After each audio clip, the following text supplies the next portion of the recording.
ये लिंग विद्यालय एवं समाज बीएड सेकेंड ईयर का टॉपिक। इसमें यूनिट 1 देखेंगे।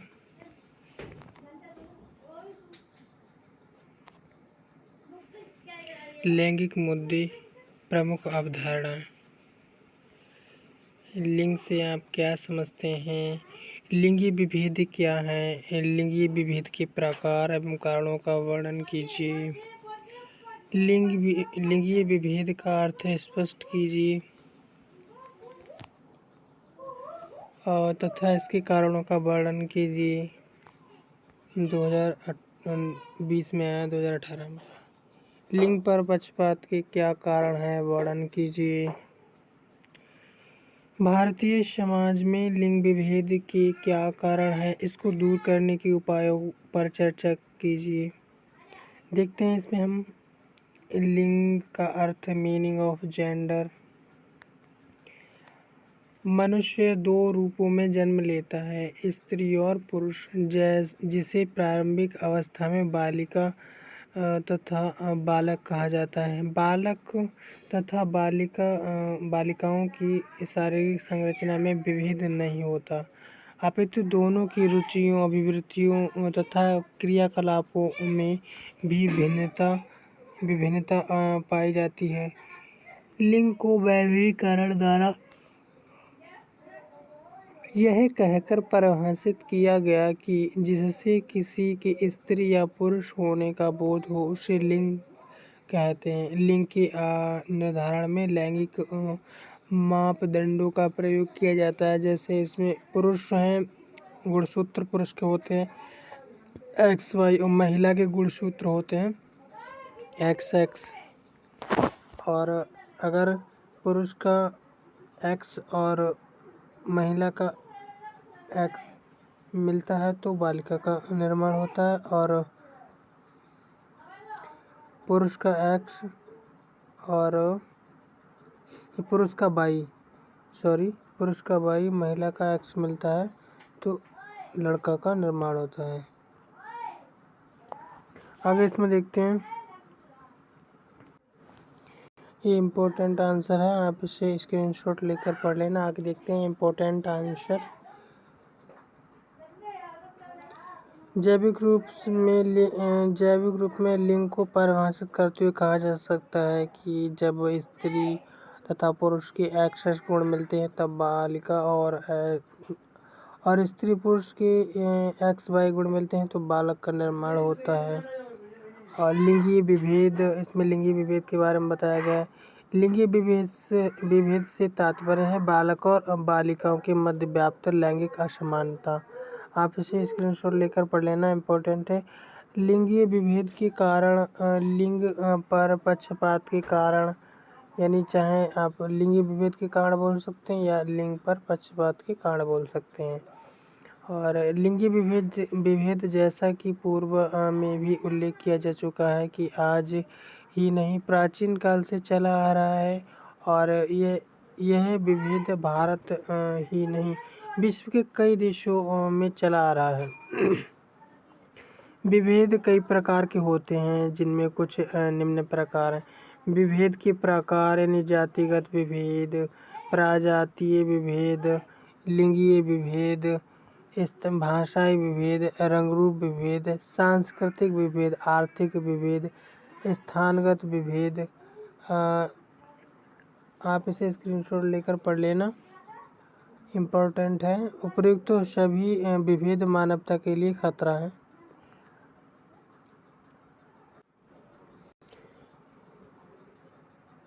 मनोवैज्ञानिक कारक। लिंगीय विभेद में मनोवैज्ञानिक कारकों की भूमिका भी महत्वपूर्ण है।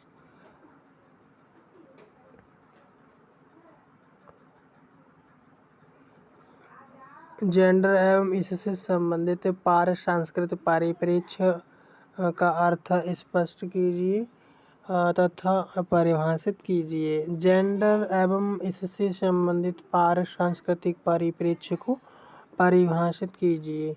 उत्तर में हम बताते हैं, जेंडर एवं इससे संबंधित पार सांस्कृतिक परिप्रेक्ष्य भारतीय संदर्भ में जेंडर पर काफ़ी विमर्श का दौर है, जिसमें कमला भसीन, उमा चक्रवर्ती, मैत्रेयी कृष्णराज, शर्मिला रैंगे और निवेदिता मेनन का प्रमुख रूप से सामने आता है। जो नाम है उनका प्रमुख रूप से सामने आता है। कमला भसीन कहती हैं, जेंडर सामाजिक सांस्कृतिक रूप में स्त्री पुरुष की दी गई परिभाषा है, जिसके माध्यम से समाज उन्हें स्त्री और पुरुष दोनों की सामाजिक भूमिका में विभाजित करता है। यह समाज की सच्चाई को मापने का एक विश्लेषणात्मक औजार है। उमा चक्रवर्ती भी सामाजिक संरचना को स्त्री की निर्मिती का कारण मानती हैं। स्त्री का परिवेश उसकी पराधीनता की प्रकृति को तय करता रहा है। स्क्रीनशॉट लेकर आप पढ़ लेना। इस प्रकार हम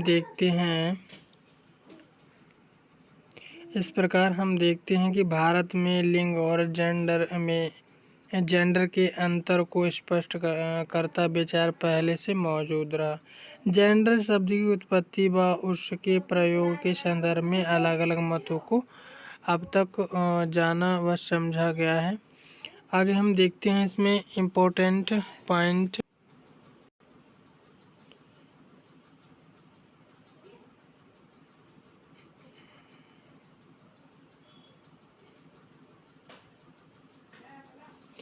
जेंडर तथा सेक्स तथा जेंडर की अवधारणा। एक शिशु या तो पुरुष या स्त्री के रूप में पैदा होता है कि हम किस पुरुष या स्त्री में विभेद करते हैं। पहली बात तो दिमाग में आती है वह जन्मजात शिशु का लिंग या ऐसी जैविक विशेषताओं का होना जो पुरुष व स्त्री में अंतर करते हैं। आगे इसमें देखते हैं, ये दो शब्द सेक्स तथा जेंडर काफ़ी हद तक समान लगते हैं तथा मनुष्य के मूलभूत गुणों का निर्माण करते हुए लगते हैं। इस आधार पर सेक्स स्त्री व पुरुष के मध्य जैविकी अंतर को इंगित करता है, जबकि जेंडर एक सामाजिक संदर्भ है, न कि जैविकी। आगे देखते हैं इसमें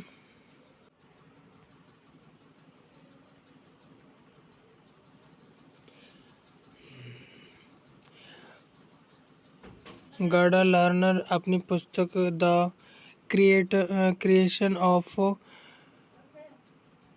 पार्टिस्ट्री में कहती हैं, जेंडर एक ऐसा मुखौटा, वेश तथा कब्ज है जिसमें स्त्री व पुरुष एक समान नृत्य करते हैं।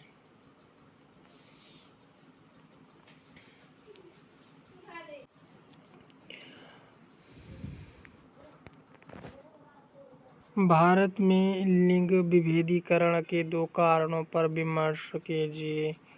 जेंडर विभेदीकरण किस प्रकार बालिकाओं की शिक्षा को प्रभावित करता है, केवल दो उदाहरण से स्पष्ट कीजिए। इसमें हम देखते हैं, यह 2018 और 17 में इम्पोर्टेंट है, वेरी इम्पोर्टेंट। भारत में लिंग विभेदीकरण के कारण भारतीय समाज में लिंग असमानता का मूल कारण इसकी पितृसत्तात्मक व्यवस्था में निहित है। प्रसिद्ध समाजशास्त्री सिल्विया बाल्वे के अनुसार पितृसत्तात्मकता सामाजिक संरचना की ऐसी प्रक्रिया और व्यवस्था है जिसमें आदमी औरत पर अपना प्रभुत्व जमाता है, उसका दमन करता है और उसका शोषण करता है। महिलाओं का शोषण भारतीय समाज की सदियों पुरानी सांस्कृतिक घटना है। पितृसत्तात्मक व्यवस्था ने अपनी वैधता और स्वीकृति हमारे धार्मिक विश्वासों, चाहे वो हिंदू, मुस्लिम या किसी अन्य धर्म से ही क्यों ना हो, से प्राप्त की है।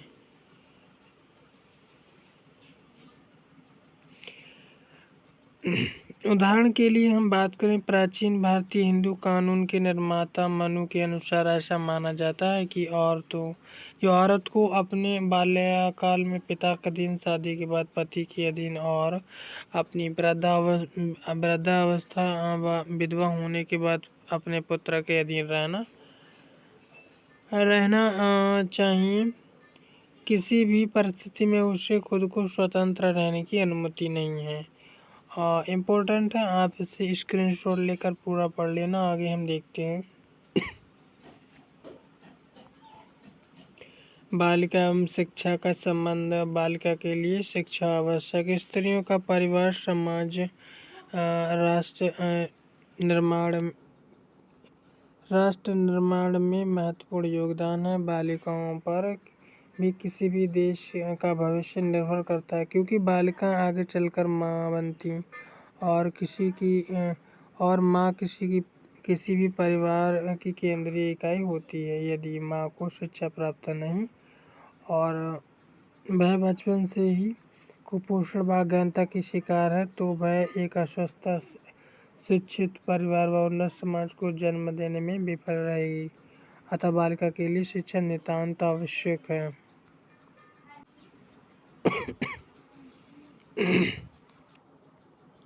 लिंग का अर्थ बताइए। लिंग से आप क्या समझते हैं?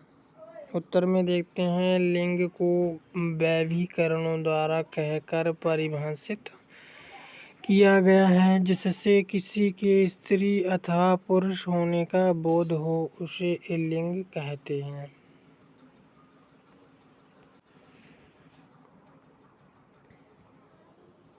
लिंगीय विभेद से क्या तात्पर्य है अथवा लिंग पक्षपात क्या है? लिंगीय विभेद से तात्पर्य बालक तथा बालिकाओं के मध्य व्याप्त में मौजूद लैंगिक असमानता से है। और कन्या भ्रूण हत्या क्या है बताइए। कन्या भ्रूण हत्या एक ऐसी कुरीति भारत के सभ्य और शिक्षित वर्गों के मध्य फैल रही है, जिससे जन्म लेने से पूर्व ही बेटी को मार दिया जाता तथा बेटे वाले लोग समाज में सीना तान कर चलते हैं, जिससे अन्य लोगों में भी बेटी के प्रति उदासीनता का भाव उपजता है। दहेज प्रथा क्या है बताइए। बताते हैं इसमें दहेज प्रथा क्या है। एक ऐसी कुप्रथा है जिसकी जड़ें भारतीय समाज में दिनों दिन गहरी होती जा रही हैं। समाज में अगड़ी कही जाने वाली जातियों में यह प्रथा चरम पर है, तो भोले भाले आदिवासियों में भी यह कुरीति धीरे धीरे अपने पैर पसार रही है। लड़की का जन्म होते ही माता पिता और परिवार को उसके विवाह पर दहेज की चिंता खाई जाती है। इस कुप्रथा के कारण भी लोग लड़कियों को नहीं चाहते कि वे जन्म लें। जाति का अर्थ बताइए। जाति से आप क्या समझते हैं? आओ हम इसमें बताते हैं जाति के अर्थ क्या है। देखते हैं जाति के अर्थ के बारे में। उत्तर में देखते हैं, E.A. ग्रेट के अनुसार जाति को एक अंतर विवाह वाले समूह अथवा ऐसे समूहों के संकलन के रूप में परिभाषित किया जा सकता है जिसका एक सामान्य नाम तथा समान परंपरागत व्यवसाय होता है, जो एक ही स्रोत से उत्पन्न होने का दावा करते हैं और सजातीय समुदाय का निर्माण करने वाले समझे जाते हैं। भारत में जाति व्यवस्था को परिभाषित कीजिए। जाति व्यवस्था, उत्तर में देखते हैं, जाति व्यक्तियों का ऐसा समूह है जिसकी सदस्यता जन्मजात होती है और यह अपने सदस्यों पर कुछ नियंत्रण स्थापित करती है। जाति में एक सामान्य परंपरा तथा व्यवसायों का अनुकरण किया जाता है, जिसके द्वारा समाज में स्तरीकरण होता है। समाज को अनेक जन्मजात इकाइयों में विभक्त करने का कार्य जाति के द्वारा किया जाता है। यह एक बंद वर्ग है जिसकी सदस्यता जन्म से और स्थायी होती है। ब्लंट के अनुसार जाति एक अंतर विभागों वाले समूह का संकलन है जिसका एक सामान्य नाम है, जिसकी सदस्यता जन्मजात है और जो सामाजिक संबंधों के लिए अपने सदस्यों के ऊपर कुछ नियंत्रण भी लगाती है। एक सामान्य परंपरागत व्यवसाय का अनुकरण करती है, नियंत्रणों की उत्पत्ति का दावा करती है और सामान्य रूप से एक सजातीय समूह का निर्माण करने वाली समझी जाती है। धर्म को कोई एक परिभाषा कीजिए, यानी जो धर्म की कोई एक परिभाषा हम देखते हैं। धर्म की परिभाषा इसमें है उत्तर में गिस्टबर्ट के अनुसार धर्म ईश्वर व देवताओं के प्रति जिनके ऊपर मनुष्य अपने को निर्भर अनुभव करता है, गतिशील विश्वास और आत्मसमर्पण है। बच्चों से संबंधित एक नियम की व्याख्या कीजिए। बच्चों से संबंधित एक नियम का वर्णन कीजिए। इम्पोर्टेंट है, वेरी इम्पोर्टेंट, 2017 और 2019 में आया। इसमें देखते हैं बिना किसी जाति, रंग, लिंग, धर्म या राष्ट्रीय भेदभाव के सभी बालकों का उक्त घोषणा पत्र में अंकित अधिकारों का उपभोग करने का अधिकार है। उन्हें उन सभी विशेष संरक्षणों, अवसरों और सुविधाओं को पाने का अधिकार है जो उन्हें स्वाधीनता और सम्मान में एक स्वस्थ और सामान्य ढंग से विकसित होने में समर्थ बनाए।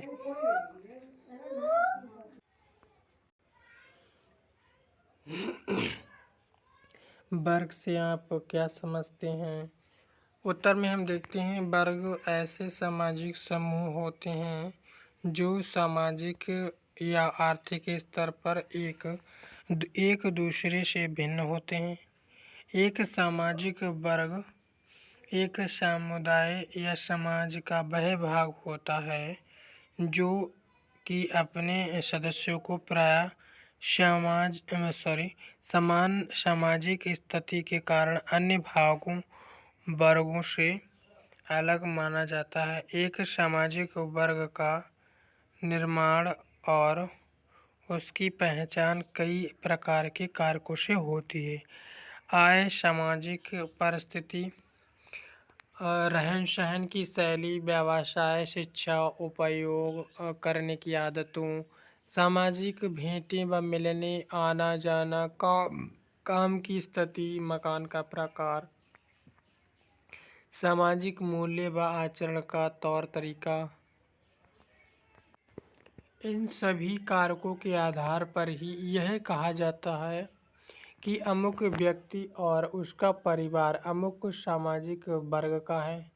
एक वर्ग के सदस्य में अपने वर्ग विशेष के बारे में चेतना देखने में आती है।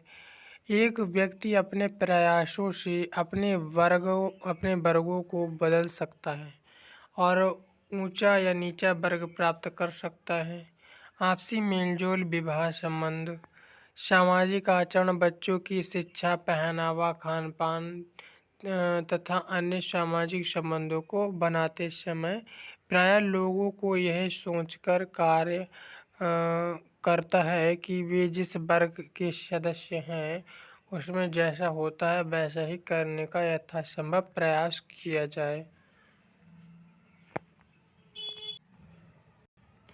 भारतीय सामाजिक संरचना में वर्ग और परंपरागत रूप से भारतीय समाज में मध्यकाल के 4 प्रमुख वर्ग आते हैं। उच्च वर्ग राजा व जमींदार, मध्यम वर्ग जो मध्य वर्ग के लोग हैं उसमें आते हैं ब्राह्मण, पुजारी, उच्च पदाधिकारी, धनी धनी व्यापारी। निम्न वर्ग में आते हैं स्वर्ण निर्धन स्वर्ण व्यक्ति। और निम्न वर्ग में आते हैं अछूत व पिछड़ी हुई जातियों के लोग। अब इसमें हम देखते हैं उग्र या रेडिकल नारीवाद क्या है। उग्र या रेडिकल नारीवाद एक ऐसा आंदोलन है जो समता एवं न्याय की बात करता है। यह उस दृष्टिकोण के बारे में है जिस प्रकार सामान्यतः हम स्त्री पुरुष के बारे में सोचते हैं।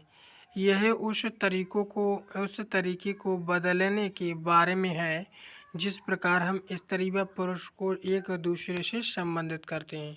नारीवादी यह विश्वास नहीं करते कि सारे पुरुष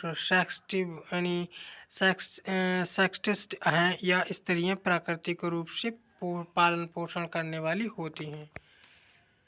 सारे नारीवादी यह जरूर मानते हैं कि सारे स्त्री व पुरुष पितृसत्तात्मक सामाजिक संस्थाओं में व्याप्त लैंगिक अवधारणाओं से नकारात्मक रूप से प्रभावित होते हैं तथा वास्तविक परिवर्तन केवल तभी संभव होगा जब हम स्वयं को लैंगिक विभेद से मुक्त कर पाएंगे तथा स्त्रियों में असमानता व अधीन करने वाले विचारों एवं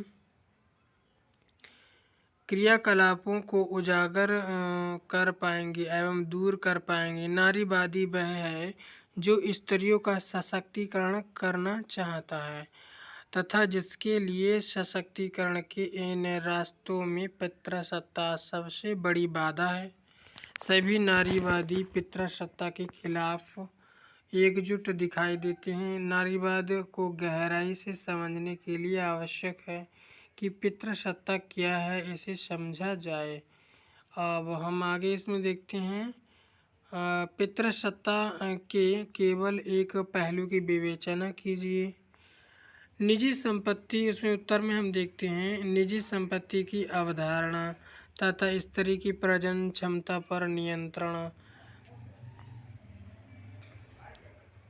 हमारा समाज प्रारंभ में कबीलाई या आदिवासी समाज था जहाँ स्त्री सामान्यतः अधिकार संपन्न थी तथा प्रायः वंश का नाम माँ के नाम से चलता था। परंतु जैसे जैसे समाज कृषि आधारित होता गया, व्यक्तिगत या निजी संपत्ति की अवधारणा बढ़ी। अब पुरुष में सत्ता का लोभ बढ़ता गया और वह अपनी संतान पर स्वामित्व चाहने लगा। व्यक्तिगत या निजी संपत्ति की अवधारणा बढ़ी। अब पुरुष में सत्ता का लोभ बढ़ता गया, वह अपने संतान पर स्वामित्व चाहने लगा।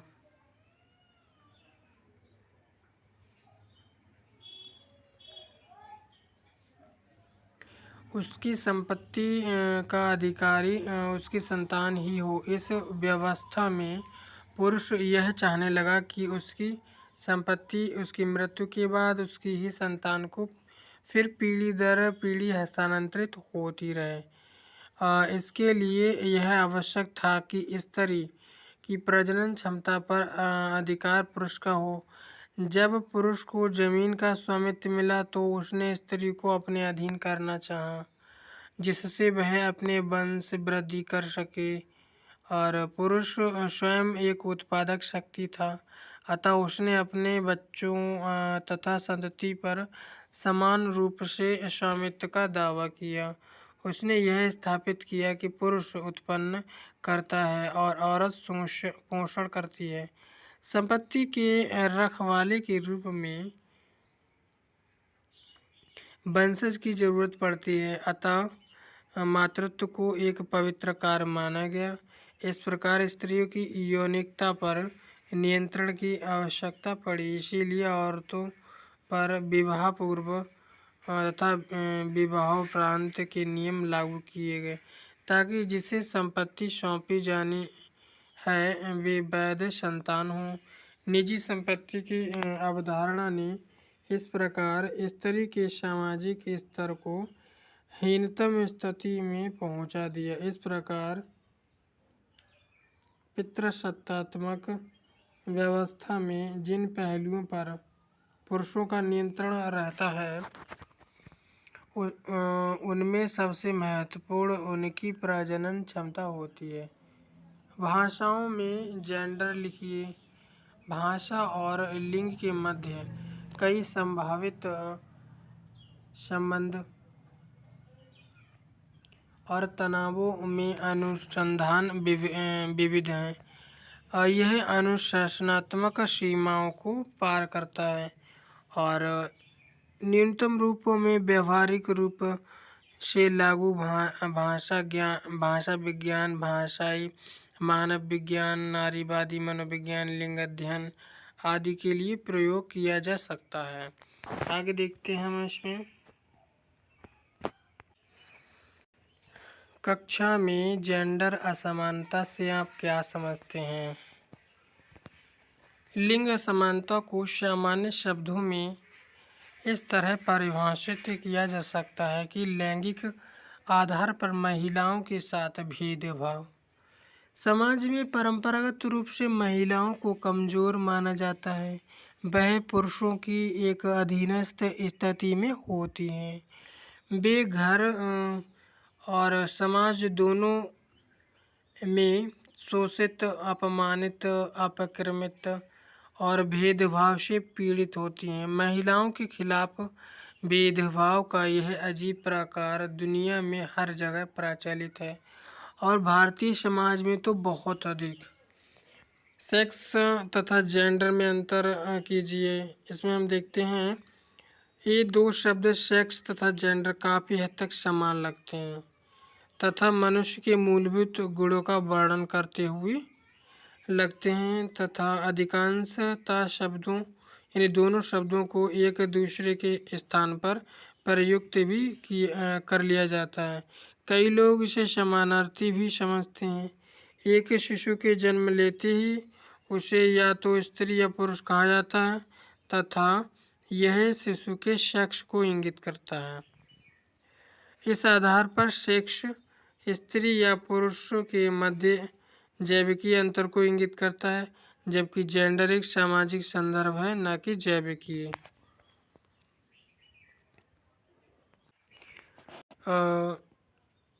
आगे हम यूनिट दूसरा देखते हैं। स्कूल में लैंगिक असमानता, जेंडर या लैंगिक असमानता से आपका क्या अभिप्राय है? भारत में लैंगिक असमानता के कारण एवं प्रकारों का वर्णन कीजिए। लैंगिक असमानता के विरुद्ध कानूनी और संवैधानिक सुरक्षा के उपायों का वर्णन कीजिए। आइए देखते हैं इसमें हम उत्तर में देखते हैं जेंडर या लैंगिक असमानता की परिभाषा और संकल्पना। लिंग सामाजिक सांस्कृतिक शब्द है। सामाजिक परिभाषा से संबंधित करते हुए समाज में पुरुषों और महिलाओं के कार्यों और व्यवहारों को परिभाषित करता है, जबकि सेक्स शब्द आदमी और औरतों को परिभाषित करता है।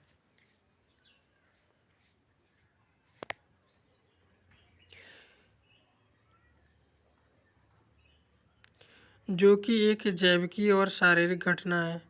अपने सामाजिक, ऐतिहासिक और सांस्कृतिक पहलुओं में लिंग पुरुष और महिलाओं के बीच शक्ति के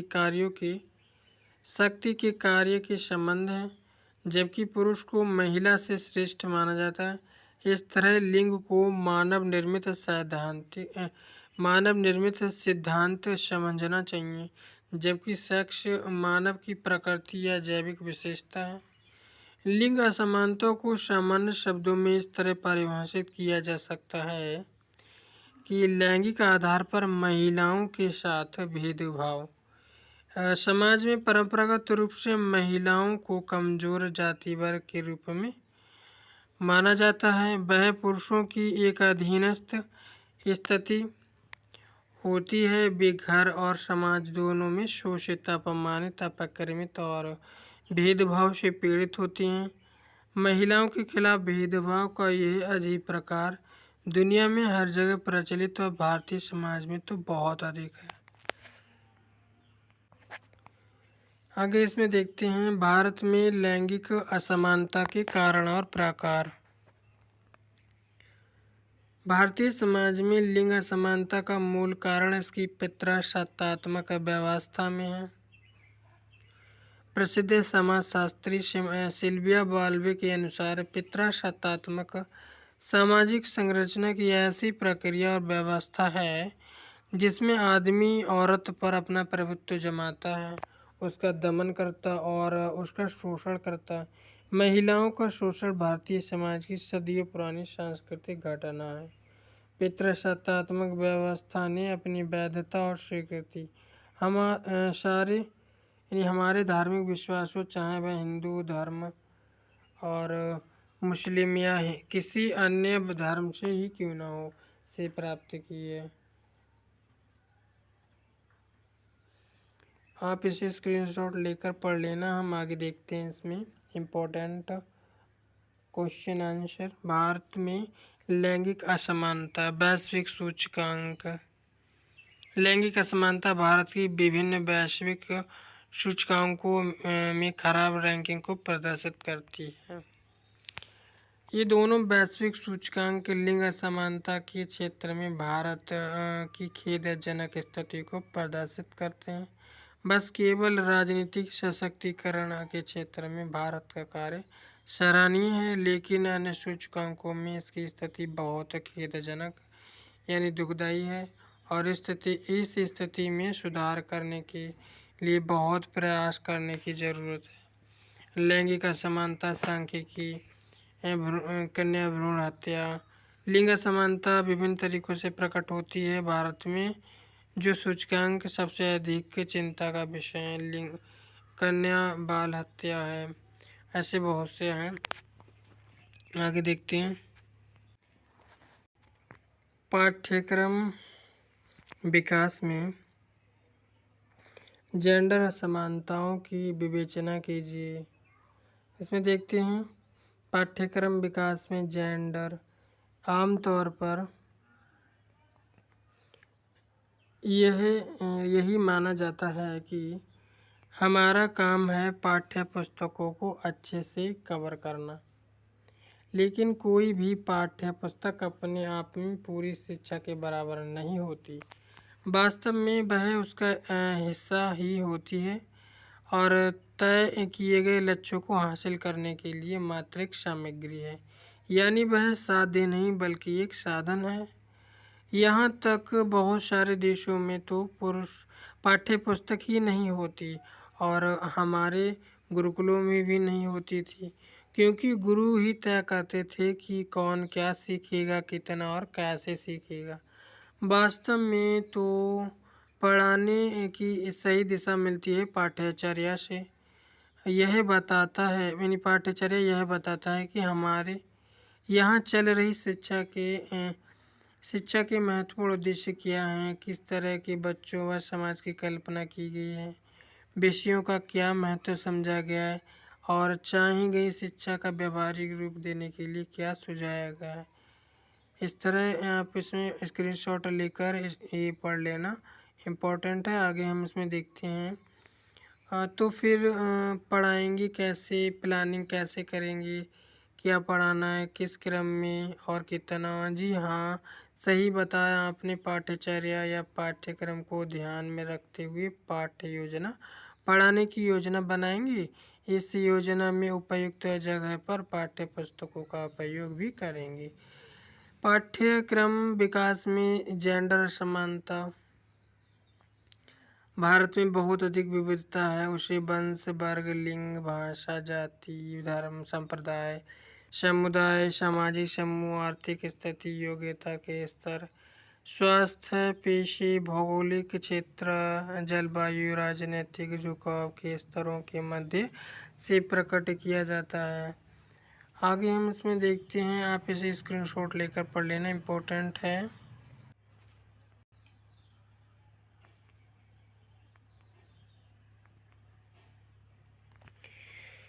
राष्ट्रपिता महात्मा गांधी ने कहा था, यदि आप एक पुरुष को शिक्षित करते हैं तो इसका मतलब है कि आप एक व्यक्ति को शिक्षा देते हैं, लेकिन यदि आप एक महिला को यानी शिक्षित करते हैं तो इसका मतलब है आप पूरी सभ्यता को शिक्षित करते हैं।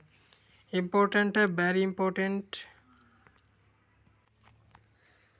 लैंगिक असमानता का अर्थ बताइए, यानी जो लैंगिक असमानता है उसका अर्थ क्या है।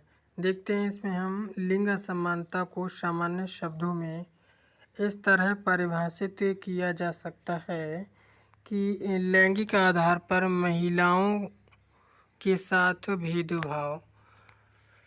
बालिका को समाज की महत्वपूर्ण कड़ी क्यों माना जाता है। उत्तर में देखते हैं, बालिका किसी भी समाज की महत्वपूर्ण कड़ी होती है जो कि बड़ी होकर पत्नी, माँ, बहन और परिवार की आय उपार्जक बनकर महत्वपूर्ण भूमिका अदा करती है। भारत में लैंगिक असमानता के कारण बताइए। देखते हैं हम इसमें,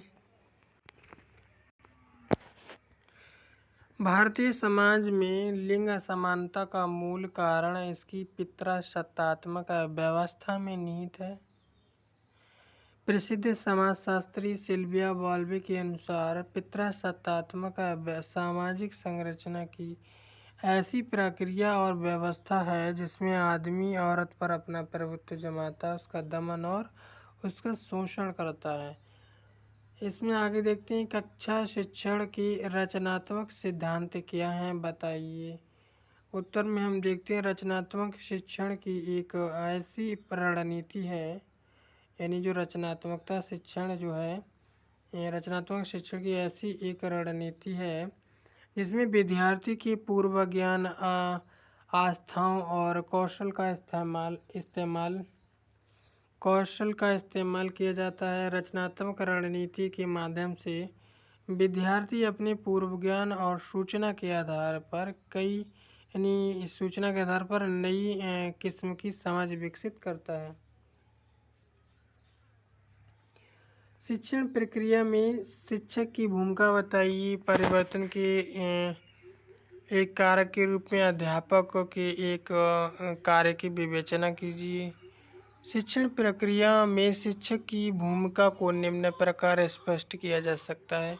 देखते हैं, इसमें शिक्षक विद्यार्थियों को सीखने की कई अलग अलग परिस्थितियां उपलब्ध करवाना, यह सुनिश्चित करना कि प्रत्येक बच्चा सीखने की प्रक्रिया में सक्रिय रूप से जुड़ा हो, विद्यार्थियों को तुलना करने में, विचार विमर्श करने में, आपस में संवाद में तथा एक दूसरे से सीखने के लिए प्रोत्साहित करना, जरूरत होने पर सीखने में मदद करना। बच्चों के लिए आवश्यक है कि शिक्षक उनकी देखभाल करे और उनके सानिध्य से उसे प्रेम हो। शिक्षक सामाजिक, सांस्कृतिक एवं राजनीतिक परिप्रेक्ष्य में उन्हें समझाता हो, वह ग्रहणशील हो और निरंतर सीखता रहे। आगे देखते हैं, छात्रों में जेंडर संवेदनशीलता विकसित करने हेतु अध्यापक द्वारा प्रयुक्त किसी एक पेडागोजिकल प्रविधि का वर्णन कीजिए। छात्रों में, इसमें उत्तर में देखते हैं, छात्रों में जेंडर संवेदनशीलता का विकास करने के लिए पेडागोजिकल प्रविधि भौतिक असमानता, प्राणी तंत्र को लेकर असुरक्षा और कुछ सांस्कृतिक पहचान को कलंकित करने को लेकर लगातार बढ़ रहे वैश्विक डर से बचने के लिए विश्व में शिक्षा के नवीन कार्यक्रम की ज़रूरत है। भाग लेने के लिए अंतर महाद्वीपीय अंतर सांस्कृतिक कार्यक्रम को एक मूलभूत सिद्धांत के रूप में बराबरी पर जोर देना होगा। छात्रों की योग्यता में अंतर के बावजूद सभी को कार्यक्रम के सभी पहलुओं में भाग लेना चाहिए। योग्यता में अंतर उनकी आत्मकथाओं में अंतर का प्रतिफल है। सफल होने के लिए वैश्विक अंतर विश्वविद्यालय कार्यक्रमों को भाग लेने वाले सभी संस्थानों की स्वायत्तता और उनके बीच आदान प्रदान का सम्मान करना होगा। मतलब विविधता का सम्मान, पारस्परिक सीख के लिए अवसर मुहैया कराना, महिलाओं की बेहतरी के लिए यानी बने विभिन्न महिला शिक्षा आयोगों के नियमों का उल्लेख करते हुए उनके द्वारा दिए गए बहुमूल्य सुझावों को बताइए। उत्तर में देखते हैं विश्वविद्यालय शिक्षा समिति, नारी शिक्षा की राष्ट्रीय समिति, स्त्री शिक्षा सार्वजनिक सहयोग समिति, कोठारी कमीशन, राष्ट्रीय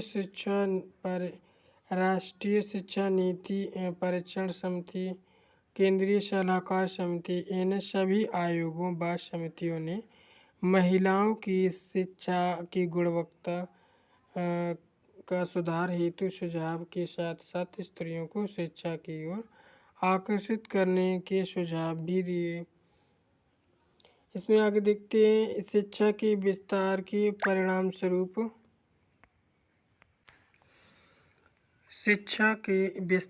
परिणाम स्वरूप भारतीय समाज में क्या क्या प्रभाव दृष्टिगोचर होते हैं। स्त्री पुरुष में परस्पर समयक मानवीय सम्मान की भावना विकसित होना, महिलाओं के स्तर में बुनियादी बदलाव, महिला साक्षरता दर में वृद्धि, पर्दा प्रथा में कमी आना, दहेज प्रथा से राहत, महिलाओं का बेहतर बौद्धिक विकास, महिलाओं के आर्थिक जीवन को संरक्षण।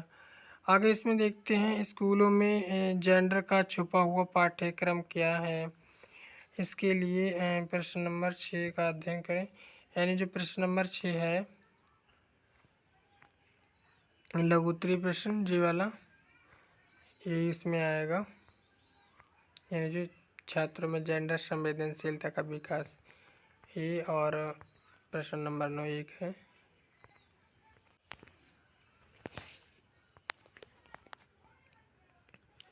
शिक्षक होने का अर्थ बताइए। देखते हैं उत्तर में हम शिक्षक होने का अर्थ क्या है। शिक्षक होने का अर्थ क्या है इसमें देखते हैं मेरी दृष्टि में कोई भी व्यक्ति ठीक अर्थों में शिक्षक तभी हो सकता है जब उसमें विद्रोह की एक अत्यंत ज्वलंत अग्नि हो। जिस प्रकार शिक्षक के भीतर विद्रोह की अग्नि नहीं है तो वह केवल किसी न किसी निहित स्वार्थ का, चाहे समाज, चाहे धर्म, चाहे राजनीति, उसका एजेंट होगा वो। यानी शिक्षक के भीतर एक ज्वलंत अग्नि होनी चाहिए, विद्रोह की, चिंतन की, सोचने की। लेकिन क्या हमें सोचने की अग्नि है, और अगर नहीं है तो आप भी एक दुकानदार हैं। शिक्षक होना बड़ी और बात है। शिक्षक होने का मतलब क्या है? क्या हम सोचते हैं आप बच्चों को सिखाते होंगे? सारी दुनिया को सिखाया जाता है और बच्चों को सिखाया जाता है प्रेम करो। लेकिन कभी आपने विचार किया कि आपकी पूरी शिक्षा की व्यवस्था प्रेम पर नहीं, प्रतियोगिता पर आधारित है। किताब में सिखाते हैं प्रेम करो, और आपकी पूरी व्यवस्था, पूरा इंतजाम प्रतियोगिता का है। जहाँ प्रतियोगिता है वहाँ प्रेम कैसे हो सकता है? जहाँ कंपटीशन है, प्रतिस्पर्धा है, वहाँ प्रेम कैसे हो सकता है? प्रतिस्पर्धा तो ईर्ष्या का रूप है, ज्वलन का रूप है। पूरी व्यवस्था तो जलन सिखाती है। एक बच्चा प्रथम आ जाता है तो पूरे यानी जो दूसरे बच्चे होते हैं, दूसरे बच्चों से कहते हैं कि देखो तुम पीछे रह गए और यह पहले आ गया। आप क्या सिखा रहे हैं? आप सिखा रहे हैं इससे ईर्ष्या करो, प्रतिस्पर्धा करो। इससे पीछे यानी इसको पीछे करो, तुम आगे आओ।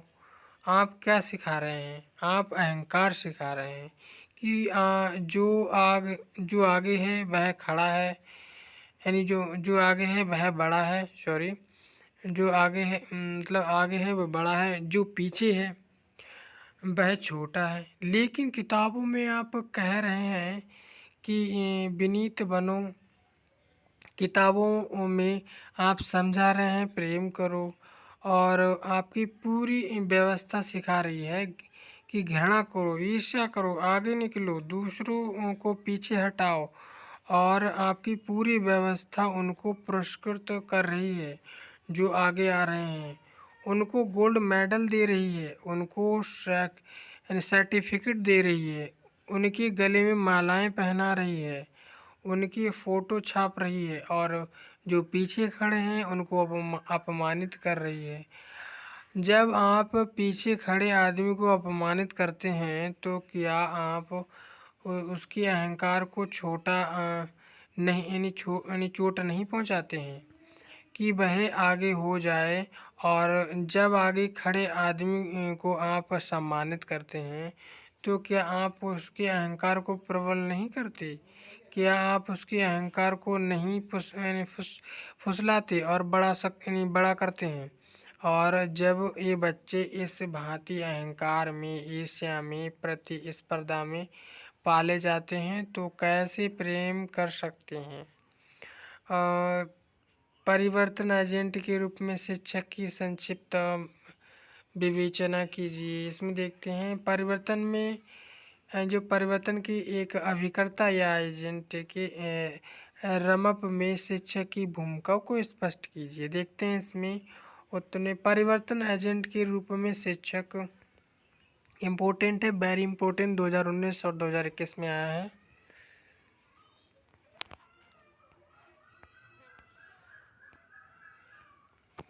शिक्षक शिक्षा का एक एजेंट है, लेकिन क्या यह शिक्षित करने के लिए मतलब है? शब्द की जड़ वास्तव में काफ़ी व्यावहारिक है। लैटिन अर्थ में उपसर्ग ई के बाहर और नेतृत्व जड़ यानी ड्यू का मतलब है प्रतिपादन, बाहर का नेतृत्व करने के लिए। दूसरों के शब्दों में एक छात्र की इनर व्यक्ति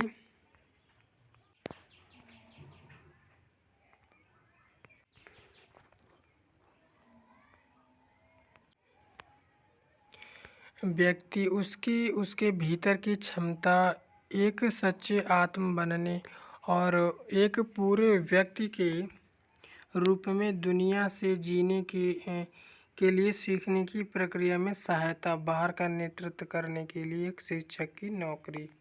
इसमें ये इम्पोर्टेंट है, आप इसे पढ़ लेना। आगे हम देखते हैं इम्पोर्टेंट क्वेश्चन आंसर। मैंने क्या सीखा है? मेरे अध्यापन कार्य अभ्यास में क्या बदलाव? पाठकों का नियोजन करना, विद्यार्थी प्रभावी ढंग से सीख सकें इसके लिए अध्यापकों को ऐसी गतिविधियों की योजना बनानी होगी। सभी को शामिल करना, कक्षा की गतिविधियों में सभी विद्यार्थियों को भाग लेने का अवसर मिले, यह सुनिश्चित करने के लिए अध्यापकों को अपने विद्यार्थियों में जानना होगा। स्क्रीनशॉट लेकर पढ़ लेना, वेरी इम्पोर्टेंट आंसर है ये। सीखने के लिए बोलें। विद्यार्थियों के लिए एक दूसरे से और अपने अध्यापक से बात करने के अवसर पैदा करना सीखने का समर्थन करने के लिए अत्यावश्यक है। जोड़ी में कार्य का उपयोग करना, जोड़ी में कार्य से विद्यार्थी अपने समझ के बारे में बातचीत करके और उसे एक दूसरे का संप्रेषित करके एक दूसरे से सीखने में समर्थ बनाते हैं। आगे इसमें हम देखते हैं चिंतन को बढ़ावा देने के लिए खुले प्रश्न पूछना यानी अच्छे प्रश्न पूछना अध्यापकों के लिए एक मुख्य कौशल होता है। आगे इसमें हेडिंग्स देखते हैं, आप इसे स्क्रीनशॉट लेकर पढ़ लेना, इम्पोर्टेंट है ये आंसर।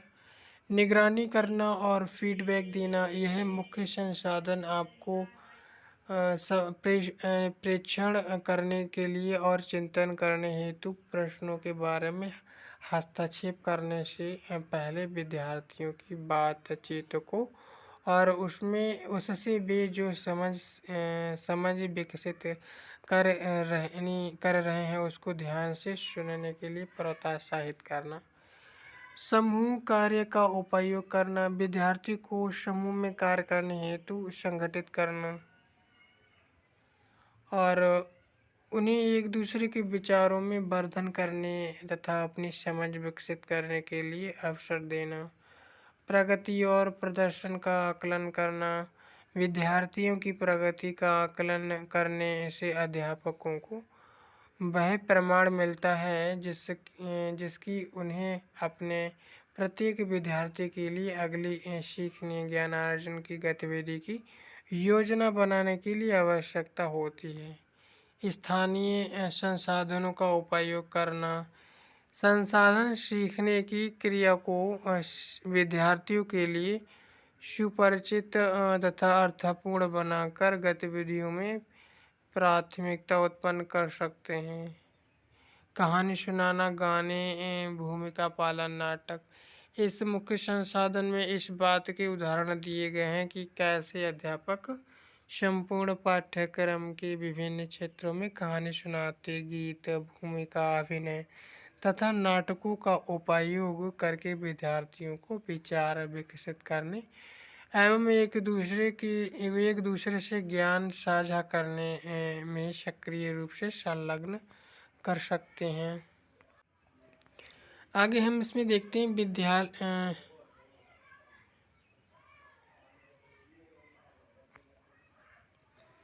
विद्यालय में जेंडर का छुपा हुआ पाठ्यक्रम क्या है। विद्यालयों में जेंडर का छुपा हुआ पाठ्यक्रम इसमें देखते हैं। छुपा हुआ पाठ्यक्रम निर्धारित पाठ्यक्रम से अतिरिक्त होता है जो कि कहा नहीं जाता, लेकिन फिर भी विद्यार्थी उसके व्यवहारों और मूल्यों के विभिन्न प्रकारों को विद्यालय में सीखता है। और या दूसरे शब्दों में हम कह सकते हैं, यानी कहें तो छुपा हुआ पाठ्यक्रम इस शिक्षा का एक निम्न प्रभाव है। यह वह पाठ्य है जिसे हम पढ़ाना नहीं चाहते, फिर भी विद्यार्थी उन्हें कक्षा व सामाजिक वातावरण में मूल्यों, विश्वासों व नियम के रूप में ग्रहण कर सकते हैं। इसमें हम विभिन्न अपेक्षाओं को शामिल करते हैं।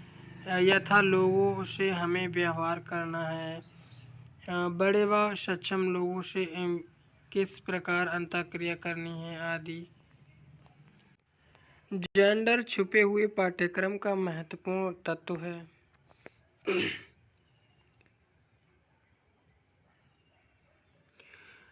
छिपे हुए पाठ्यक्रम को विभिन्न प्रकार के समुच्चय, परंपराओं, विश्वासों एवं भाषा प्रारूपों के रूप में तथा संस्था के कर्तव्य, कार्यात्मक एवं संरचनात्मक व्यवहारिक रूप में परिभाषित किया जा सकता है। यह केवल विद्यार्थियों के लिए ही नहीं अपितु विद्यालय से जुड़े प्रत्येक व्यक्ति के लिए ज्ञान का एक स्रोत है, क्योंकि यह माना जाता है कि शैक्षिक अनुभव किसी भी प्रकार का प्रभाव पैदा कर सकता है। उदाहरण के लिए यह एक आम मनोवृत्ति है कि बालिकाओं को नौकरी के साथ साथ घर गृहस्थी की जिम्मेदारियों को भी पूरा करना है। यह सोच उनकी मानसिक व शारीरिक क्षमताओं को प्रभावित करती है, जिसके कारण बालिका वर्ग उच्च स्तर व कॉलेज स्तर पर महत्वपूर्ण व अधिक धनोपार्जन हेतु व्यावसायिक विषयों में प्रवेश से वंचित रह जाती। छिपे हुए पाठ्यक्रम का यह प्रभाव उनमें शांत, कम क्रियाशील आदि अनेक रूपों में स्पष्ट रूप से झलकता है। छिपा हुआ पाठ्यक्रम जेंडर असमानता में वृद्धि करता, नारीवादी समर्थक इसका विरोध करते हैं और इसे शैक्षणिक सुधारों के माध्यम से दूर करना चाहते हैं। देखते हैं इसमें हम आगे छात्रों द्वारा प्राथमिक शिक्षा को बीच में छोड़ देने के केवल दो कारणों का वर्णन कीजिए। लड़कियों द्वारा प्राथमिक शिक्षा को छोड़ देने के केवल 4 कारणों का वर्णन कीजिए। ये भी वेरी इंपॉर्टेंट है, 2018 में और 2021 में आया है। इसमें हम देखते हैं आगे निर्धनता यानी जो छात्रों द्वारा प्राथमिक शिक्षा को बीच में छोड़ने के कारण देखते हैं। निर्धनता है पहले पॉइंट। भारत अन्य देशों की तुलना में अत्यंत निर्धन है। आज अत्यधिक महंगाई के कारण अधिकतर लोग अपने बच्चों का पालन पोषण ठीक तरह से नहीं कर पाते। ऐसी स्थिति में बालक धन कमाने के लिए पढ़ाई बीच में छोड़ देते हैं। दूसरा पॉइंट है अभिभावकों का अशिक्षित होना। अभिभावक अशिक्षित होने के कारण शिक्षा के महत्व को नहीं जानते। और इसमें अगली हेडिंग देखते हैं, आप इसे स्क्रीनशॉट लेकर पढ़ लेना है। आगे देखते हैं पाठ्यक्रम का उपयुक्त न होना। प्राथमिक विद्यालयों के पाठ्यक्रम में व्यावहारिकता के गुण का अभाव है। प्राथमिक शिक्षा का पाठ्यक्रम छात्रों की रुचियों आवश्यकताओं के अनुरूप नहीं है। इस स्तर का पाठ्यक्रम छात्रों के जीवन से संबंधित नहीं है, अतः वह बालकों को अपनी ओर आकर्षित नहीं कर पाता और न ही बालक उसमें रुचि लेते।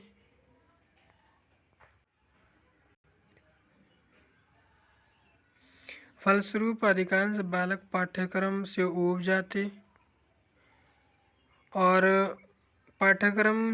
जाते हैं तथा पढ़ाई बीच में छोड़ देते हैं। जागरूकता का अभाव है इसमें।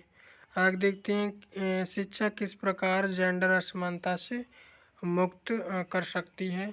शिक्षा किस प्रकार जेंडर असमानता से मुक्त कर सकती है। हेडिंग के पढ़ते हैं इसमें हम। जब शिक्षा को एक बदलाव लाने की शक्ति वर्तमान वास्तविकताओं को परीक्षण करने वाले सामाजिक सुधारात्मक के रूप में देखा जाता है, तब यह जेंडर असमानता को दूर करने की एकमात्र सबसे सशक्त प्रक्रिया बन जाती है। शिक्षा समाज में ऐसे नए मूल्यों तथा रूपों में गढ़ने में मदद कर सकती है। आगे देखते हैं इसमें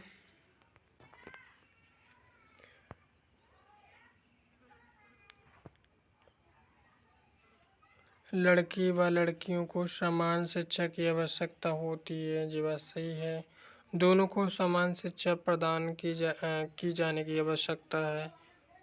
दोनों को आवश्यकता अनुसार समान स्वास्थ्य देखभाल व चिकित्सीय ध्यान दिए जाने की आवश्यकता होती है। आप इसको स्क्रीनशॉट लेकर पढ़ लेना। आगे देखते हैं स्त्री व पुरुष दोनों को समान कार्य के लिए समान वेतन दिया जाना चाहिए। अभ्यास के लिए संख्यात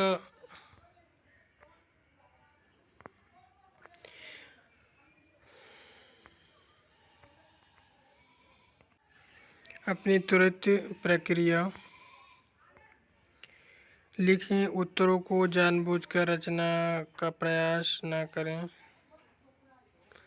करने का प्रयास न करें और समूह में प्रत्येक प्रक्रिया की चर्चा करें। इससे कुछ गर्मागर्म बहस तो होगी, परंतु कुछ बातें सामने भी आएंगी, विशेषकर यदि समूह में स्त्री और पुरुष सदस्य दोनों ही हों।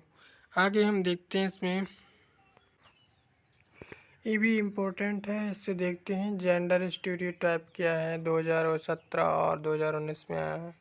जेंडर स्टीरियोटाइपिंग से तात्पर्य किसी एक जेंडर से कुछ व्यवहारों को जोड़ देना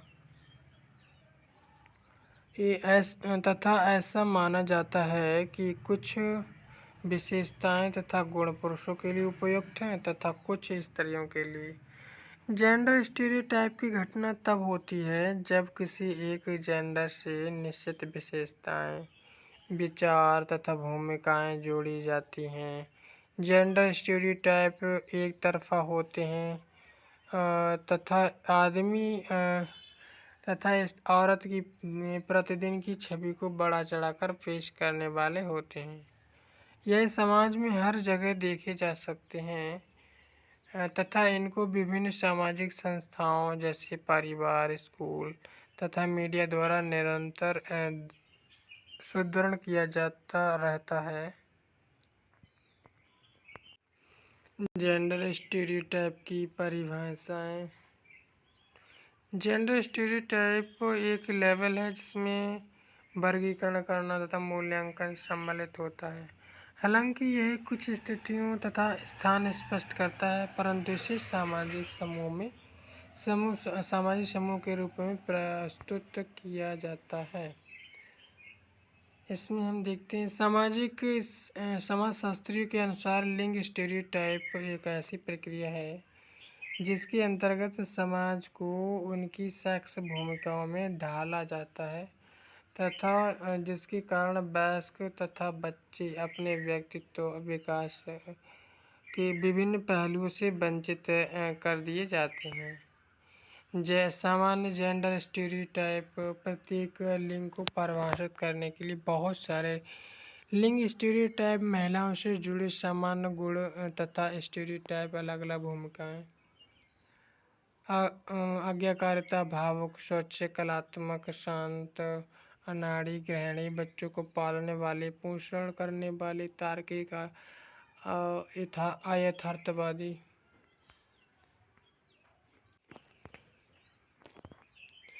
स्क्रीनशॉट ले लेना, आगे देखते हैं। इसमें जेंडर स्तरीकरण क्या है। जेंडर स्तरीकरण देखते हैं। इसमें पुरुष एवं स्त्री के मध्य संसाधनों तक पहुंच, सम्मान तथा शक्ति से संबंधित अंतर होते हैं। मैसियोनिस के अनुसार जेंडर स्तरीकरण का तात्पर्य समाज द्वारा स्त्री एवं पुरुष के मध्य धन, शक्ति तथा संसाधनों के समान वितरण से है। जेंडर स्तरीकरण अंगीकृत आधार वाक्यों पर आधारित है। ऐतिहासिक रूप से महिलाएं विभेदीकरण एवं पूर्वग्रह झेलती आ रही हैं। पुरुष मजबूत होते हैं अतः उनमें महिलाओं को नियंत्रित करने की शक्ति होती है। सभी समाजों में चाहे प्राचीन हो या वर्तमान उच्च पद केवल पुरुषों को ही मिलते हैं तथा वे राजनीति में प्रभुत्व रखते हैं। समाज पर पुरुष का प्रभुत्व एक मनोशारीरिक वास्तविकता है तथा यह एक प्राकृतिक तथा स्वीकार्य परिघटना है। आप इसे स्क्रीनशॉट लेकर पढ़ लेना है, इम्पोर्टेंट है, वेरी इम्पोर्टेंट। देखते हैं आगे। इसमें महिलाओं की स्थिति के उन्नयन के लाभ बताइए। तो महिलाओं की स्थिति में उन्नयन के लाभ देखते हैं। 21वीं सदी में महिलाएं प्रत्येक क्षेत्र में अग्रणी भूमिका का निर्वहन कर रही हैं, क्योंकि 19वीं और 20वीं सदी में महिलाओं को नरकीय स्थिति से निकालने के लिए अंग्रेजों, मिशनरियों, भारतीय समाज सुधारकों तथा राजनेताओं द्वारा अथक प्रयास किए गए। आगे देखते हैं। इसमें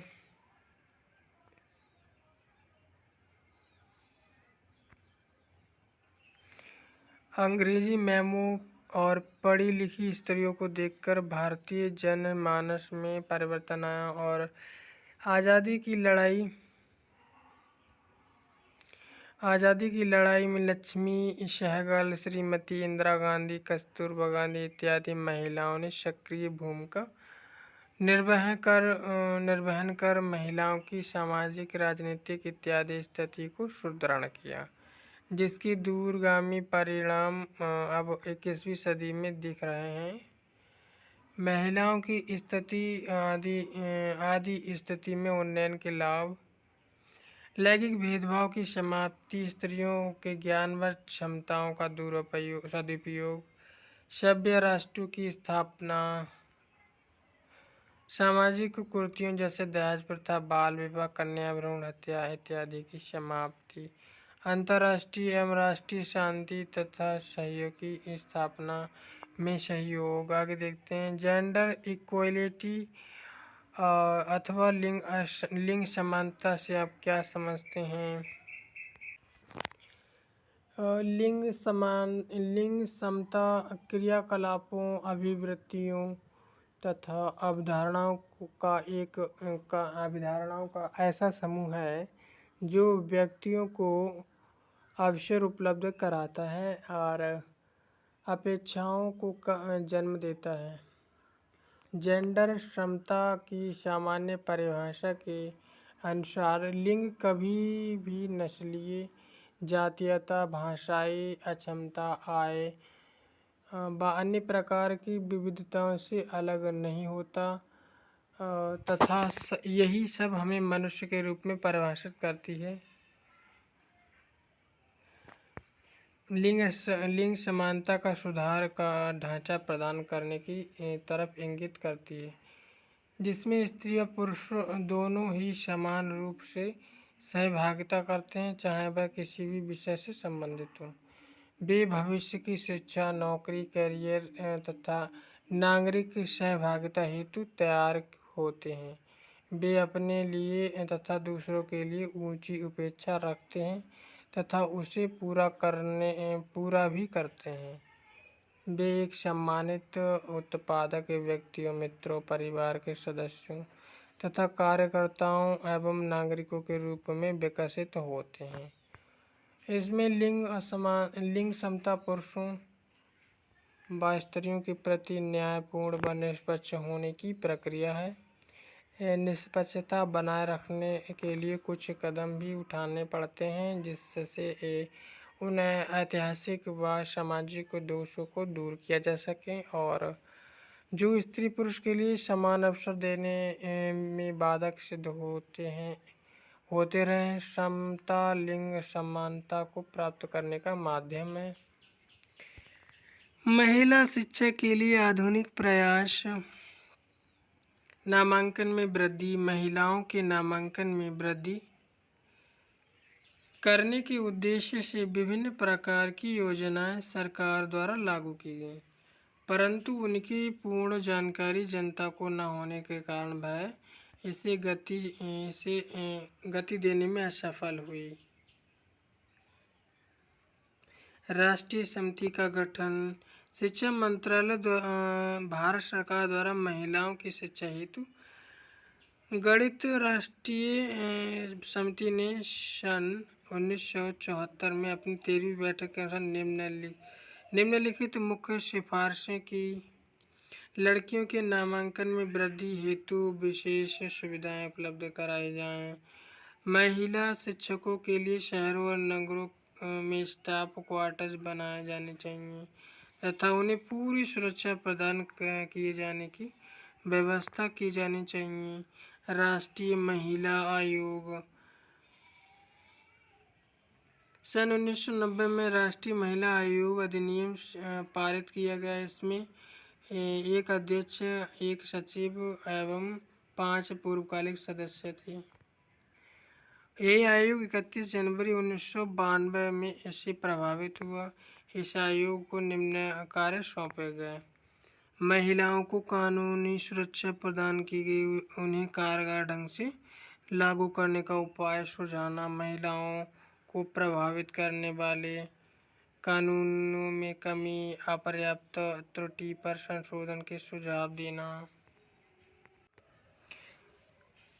महिलाओं की शिकायतों पर ध्यान देना तथा जहां कानूनों के उल्लंघन होता है, जहां कानूनों में उल्लंघन होता है, समस्याओं को संबंधित अधिकारियों तक पहुंचाना। गोष्ठी का आयोजन। आयोग ने 7 या 8 अक्टूबर 1992 को बालिकाओं से बलात्कार विषय पर एक संगोष्ठी आयोजित की थी, जिसमें घृणित घटनाओं की रोकथाम के उपायों पर विचार किया गया था।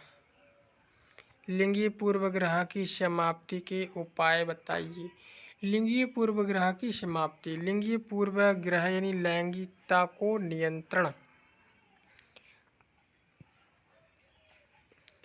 करने में परिवार की महत्वपूर्ण भूमिका है। यानी जो लिंगीय पूर्वाग्रह है या लैंगिकता को नियंत्रित करने में परिवार की महत्वपूर्ण भूमिका है। वास्तव में अधिकतर समाजों में विवाह के भीतर ही लैंगिक क्रियाओं को मान्यता दी जाती है। ऐसा माना जाता है कि विवाह की एक मुख्य भूमिका यौनिक व्यवहारों को निर्धारित तथा नियंत्रित करने की है। यह एक समाज के मूल्य तंत्र तथा धार्मिक विश्वासों पर आधारित होता है। जैसे संसार के विभिन्न देशों में विवाह पूर्व लैंगिक संबंधों को लेकर भिन्न भिन्न मान्यताएं हैं तथा स्वीकृति तथा अस्वीकृतियां हैं। भारतीय समाज में इसे एक टैबू माना जाता है तथा कौमार्य पर जोर दिया जाता है, जबकि पाश्चात्य समाजों में इसका प्रचलन है तथा इसे सकारात्मक रूप में लेते हैं तथा इसे विवाह की सफलता की संभावना के रूप में देखते हैं। पितृसत्ता से आप क्या समझते हैं, देखते हैं। इसमें जो 2021 में आया है ये भी इम्पोर्टेंट है, और इससे पीछे वाला है यानी जो लिंगी पूर्वाग्रह वाला ये 2020 में है। इम्पोर्टेंट है, वेरी वेरी इम्पोर्टेंट।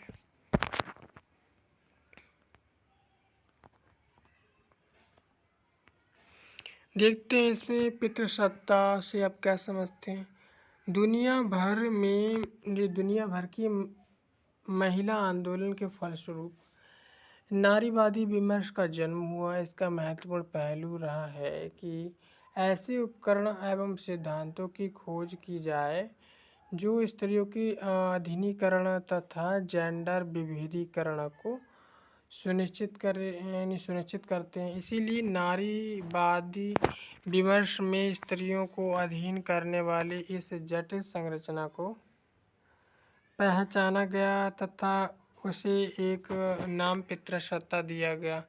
20वीं सदी के 8वें दशक के मध्य से ही नारीवादियों ने पितृसत्ता शब्द का प्रयोग करना शुरू कर दिया। सामान्य रूप से पितृसत्ता को पुरुषों द्वारा स्त्रियों के ऊपर प्रभुत्व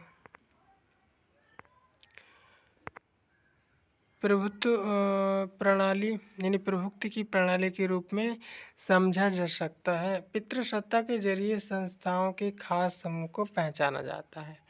इसको निम्नता परिभाषित करने की कोशिश की गई। सिल्विया बेवली के अनुसार पितृसत्ता को सामाजिक संरचना और क्रियाओं की ऐसी व्यवस्था के रूप में परिभाषित किया जाता है जिसमें पुरुषों का स्त्रियों पर वर्चस्व रहता है और वे उनका शोषण व उत्पीड़न करते हैं। गर्नर लार्नर ने पितृसत्ता को निम्न प्रकार परिभाषित किया है। पितृसत्ता परिवार में स्त्रियों और बच्चों पर पुरुषों के वर्चस्व की अभिव्यक्ति और संस्थागतकरण तथा सामान्य रूप से स्त्रियों पर पुरुषों के सामाजिक वर्चस्व का विस्तार है। इसका अभिप्राय है कि पुरुष का समाज के सभी महत्वपूर्ण सत्ता प्रतिष्ठानों पर नियंत्रण रहता है और स्त्रियां ऐसी सत्ता तक पहुंच से वंचित रहती हैं। आज के लिए इतना ही दोस्तों, आगे हम और टॉपिक पर मिलेंगे। इसी में यूनिट 3, 4 और 5 पढ़ेंगे। अगली यूनिटें पढ़ेंगे हम। आज के लिए इतना ही। थैंक यू दोस्तों। अच्छा लगे लाइक करना, शेयर करना, एंड अगर हमारे सभी वीडियोस आपके पास पहुँचे इसके लिए आप सब्सक्राइब करना।